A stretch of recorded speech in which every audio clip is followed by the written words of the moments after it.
بسم الله الرحمن الرحیم. فتوا او قضا کې فرق. د قضا معنا لغوي او معنا اصطلاحي وشو، دو بحث تیر شو. دا دریم بحث دا په افتا کې دی چې افتا او قضا د کې څه فرق شته که نشته. نو افتا په لغت کې وی هو الجواب لأي سؤال كان سواء كان متعلقا بالأحكام الشرعية أو بغيرها من المعاملات الأخرى. دا مصباح جلد نمبر 1 صفحه نمبر 15 صفحه ذکر کړی دي چې جواب ورکول دي د هر یو سوال نه برابر خبره که متعلق وي په احکاماتو شرعیه پورې او که بغیر احکاماتو شرعیه، یعنی دنیاوي او اخروي دواړه. دا لغوي معنا دري لکه دې دپاره شاهد دلیل یوسف ایها الصدیق افتنا فی 7 بقرات، خبر را تراکی په هغه 7 غواګانو کې. بل ځای کې یا ایها الملأ افتوني فی رؤیایا، ما ته خبر راکئ په هغه خوب زما کې. امام رازی رحمه الله هغه هم دا ذکر کوي تفسیر کبیر کې. معنی الافتاء اظهار المشکل، ظاهر والی د مشکل.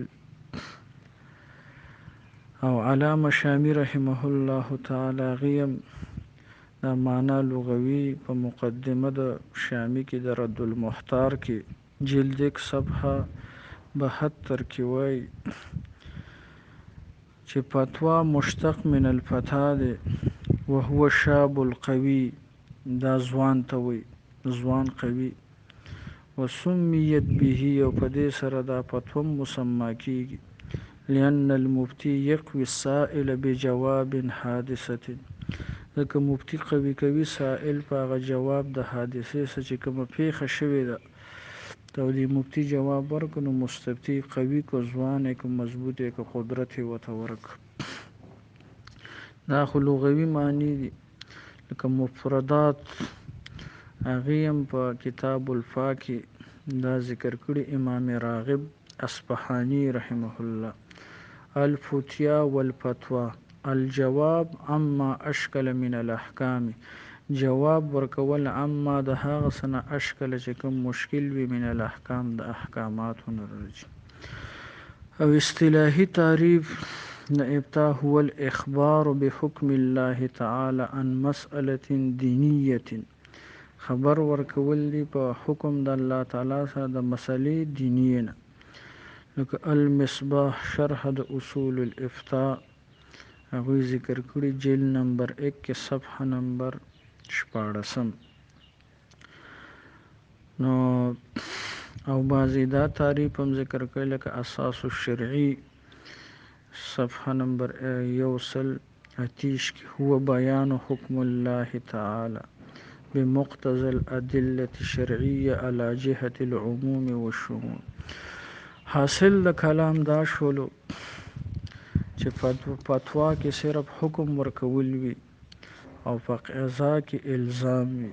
همدا وجه ده چې قاضي ملزم للحکم وي او مفتی مخبر للحکم خبر ورکوي.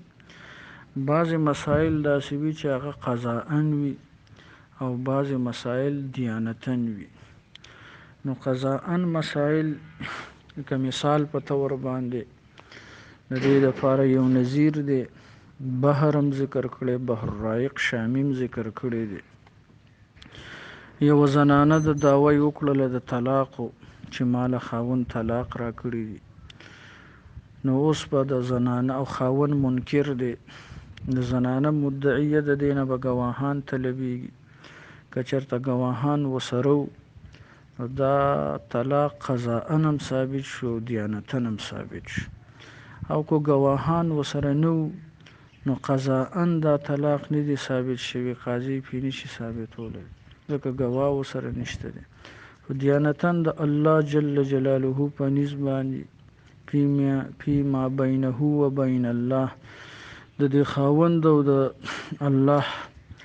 الله جل جلاله په نسبت باندې دا طلاق واقع شوی دی دیانتن واقع دی او دا المرأة کالقاضی دا ښځه په شان د قاضي ده دا په دې دنیاتو کې نو که دې ځان خلاصولی شو یا په خلع سره یا په بل یو قدرت سره ځان خلاصولی شو خو صحیح ده ځکه دیانتن دا طلاق واقع شوی دی د ښځې په خپله اورېدلي وي ځان خلاصولی شي د الله په نسبت باندې دا مجرمه نه ده بلکې ماجوره به وي الله به ورته اجر ورکوي خو که دې ځان نشو خلاصولی نو قضاءً دا طلاق ثابت شوي نه دي نو په دغه صورت کې دا ګناه به بیا په دې سړي باندې وي خاوند باندې فالاثم علیه نو ګناه به په دې خاوند باندې وي لکه څنګه چې شامی همدغرنګې بحر الرائق هغوی دا مسله ذکر کړې ده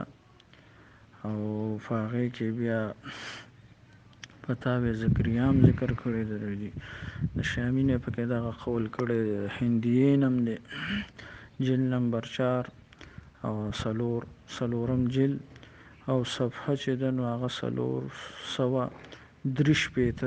کې دا مسله ذکر دی